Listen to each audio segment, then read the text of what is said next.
ایک گردش خبر کر رہی ہے وفاقی دارالحکومت میں کہ جلد ہی حکومت وقت ایک بار پھر سے آئینی ترمیم کے لیے قومی اسمبلی کا رخ کرے گی، اور اس بار اشارہ یہ دیا جا رہا ہے کہ شاید کے نمبر پورے ہیں اور حکومت کہیں نہ کہیں مولانا صاحب کو رام کرنے میں کامیاب ہوتی ہوئی نظر آ رہی ہے۔ جو وقت گزرتا جائے گا ممکن ہے کہ مولانا صاحب کی خواہشات کی تکمیل کو مد نظر رکھتے ہوئے چیزوں کے حوالے سے کہتے ہیں کہ آپ نے ایک پلڑا بھاری کرنا شروع کر دیتے ہیں، وہ ہوتا جائے۔ لیکن دوسری طرف ہم یہ بھی دیکھ رہے ہیں کہ مولانا صاحب خود بھی اور ان کی جماعت کے دیگر ممبران بھی اکثر یہ گفتگو کرتے ہوئے نظر آتے ہیں کہ ہم ایسے شخص کو کیسے سپورٹ کر سکتے ہیں جو کہ شخصیت پرستی سے پیار کرتا ہو، شخصیت پرستی کو تقویت دیتا ہو۔ نسیم صدیقی صاحب مجھے یہ بتائے گا، کیا لگ رہا ہے آپ کو اس بار جب نمبر گیم کی باری آئے گی تو حکومت کوشش کرے گی کہ جس طرح سے پہلے اسے سبکی کا سامنا ہوا اس طریقے سے اپنی اسٹریٹجی کو مزید مضبوط کر کے قومی اسمبلی کا رخ کرے؟ دیکھیں جناب، یہاں پہ دو چار باتیں آ جاتی ہیں۔ سب سے بڑی بات تو یہ ہوتی ہے کہ جب بھی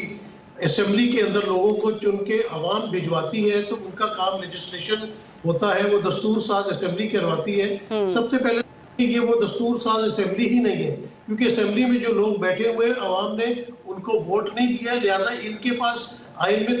ترمیم کرنے کا ایک تو مورلی بھی کوئی بھی ان کے پاس حق نہیں ہے۔ دوسری بات ہے کہ آپ نے دیکھا کہ 73 میں کس طرح ذوالفقار علی بھٹو صاحب نے ایک متفقہ آئین دیا اور اس وقت جو اپوزیشن تھی ان کو آن بورڈ لیا، بحث مباحث تکرار ہوئی اور مل جل کے ایک آئین لایا گیا۔ اب جو آئین میں ترامیم لانی ہوتی اس میں کوئی ترامیم لانے میں کوئی حرج نہیں ہے، لیکن اس کا طریقہ یہ ہوتا ہے کہ آپ اسمبلی کے فلور پہ جو ترامیم لانی ہے ان کو پیش کیا جائے، اس کے اوپر ڈیبیٹس ہو، ڈیبیٹس ہونے کے بعد جس چیز پہ تمام لوگ متفق ہو جائے وہ آئین میں ترمیم آنی چاہیے۔ یہ نہیں ہونا چاہیے کہ آئین میں ترمیم کرنے کے لیے آپ جو ترامیم لا لیں وہ اسمبلی ممبرز کو ہی پتہ نہیں، وہ حکومت کو ہی نہیں پتہ نہیں کہاں پہ کون سی فیکٹری میں جو ہے وہ بنائی جا رہی ہیں۔ اور اس کے بعد لیکن اب جو آئینی ترامیم تیار ہو رہی ہیں، جو دوبارہ سے ری ڈرافٹنگ ہو رہی ہے، وہ مولانا اور اپوزیشن میں بالخصوص بلاول بھٹو زرداری صاحب یہ مل کر نیگوسیشن کے ساتھ کریں، اور پاکستان تحریک انصاف کی طرف سے سلمان اکرم راجہ اس سارے معاملے کو لیڈ کر رہے ہیں۔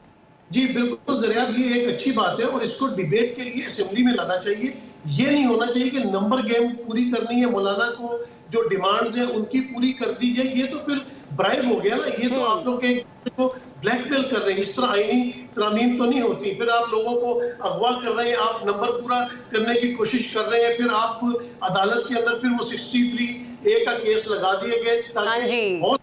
کر دی جائے۔ تو وہ کہتے ہیں نا کہ انما الاعمال بالنیات، ہم لوگ کا دار و مدار نیتوں پہ ہے۔ نیت صاف ہونی چاہیے، ترامیم ہونی چاہیے، لیکن کسی شخصیت کے لیے نہیں ہونی چاہیے، کوئی ذاتی مفاد کے لیے نہیں ہونی چاہیے، کسی ایک گروہ کی ہونی چاہیے، اور ایک ڈیموکریٹک پروسیجر کے ساتھ ہونی چاہیے۔ اقرا 63A کا کیس لگ گیا ہے، 30 سپٹمبر کو اس کی فرسٹ ہیئرنگ ہے، آپ کو لگتا ہے کہ فلور کراسنگ کی راہ ہموار ہوگی؟